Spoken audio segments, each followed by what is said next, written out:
Hi friends, ನಾನು ಇವಾಗ ತಿಳಿ ಬೇಳೆ ಸಾಂಬಾರು ಮಾಡ್ತಾಯಿದ್ದೀನಿ. ಈ ರೀತಿ ಬೇಳೆನ ಬೇಯಿಸಿಟ್ಕೊಂಡಿದ್ದೀನಿ 3 ವಿಸಿಲು. ಇದಕ್ಕೆ ಒಗ್ಗರಣೆ ಮಾಡ್ಕೊಳ್ಳೋಣ. ಬಾಣಲಿಗೆ ಒಂದು ಸ್ವಲ್ಪ ಎಣ್ಣೆ ಹಾಕ್ಕೊಳ್ಳೋಣ. ಒಂದು ಸ್ವಲ್ಪ ಸಾಸಿವೆ,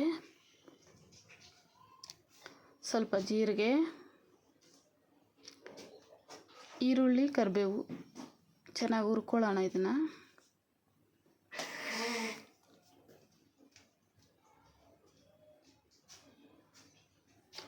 ಮೂರು ಟೊಮೊಟೊ ಕಟ್ ಮಾಡಿ ಇಟ್ಟಿದೆ, ಅದನ್ನು ಹಾಕ್ಕೊಳ್ಳೋಣ.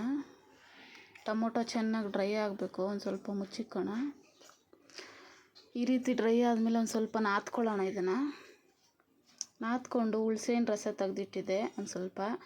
ಅದಕ್ಕೆ ಮನೆಯಲ್ಲೇ ಮಾಡಿಸಿರೋ 2 ಸ್ಪೂನ್ ಖಾರದ ಪುಡಿ ಚೆನ್ನಾಗಿ ಹಾಕ್ಕೊಂಡು ಮಿಕ್ಸ್ ಮಾಡ್ಕೊಳ್ಳೋಣ.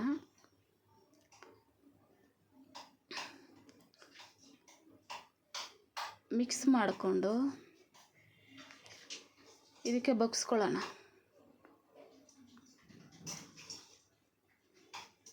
ಬಗ್ಸ್ಕೊಂಡು ಚೆನ್ನಾಗಿ ಮಿಕ್ಸ್ ಮಾಡಿಬಿಟ್ಟು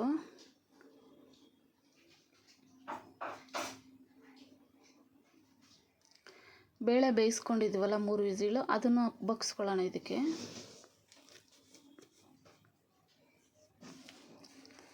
ಬಗ್ಸ್ಕೊಂಡು ಚೆನ್ನಾಗಿ ಕುದಿಸ್ಕೊಳ್ಳೋಣ. ಇದನ್ನು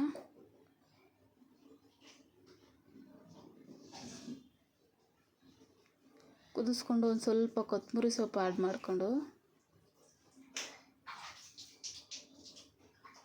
ನಾನು ಬೇಳೆ ಬೇಯಿಸ್ಕೊಳ್ಳೋಕೆ ಉಪ್ಪು ಹಾಕ್ಕೊಂಡಿದ್ದೆ, ಅದಕ್ಕೆ ಇವಾಗ ಹಾಕ್ಕೊಂಡಿಲ್ಲ. ಕರೆಕ್ಟಾಗಿತ್ತು. ನೀವು ನೋಡಿ ಹಾಕ್ಕೊಳ್ಳಿ, ರುಚಿ ನೋಡಿ. ಚೆನ್ನಾಗಿ ಕುದ್ದಾದಿದೆ. ಒಂದು ಬಟ್ಲಿಗೆ ಸರ್ವ್ ಮಾಡಿದ್ದೀನಿ. ನೋಡಿ ಎಷ್ಟು ಚೆನ್ನಾಗಿದೆ. ಅನ್ನಕ್ಕೂ ಚೆನ್ನಾಗಿರುತ್ತೆ, ಮುದ್ದೆಗೂ ಚೆನ್ನಾಗಿರುತ್ತೆ. ಇಷ್ಟ ಆಗಿದರೆ ಸಬ್ಸ್ಕ್ರೈಬ್ ಮಾಡಿ, ಶೇರ್ ಮಾಡಿ.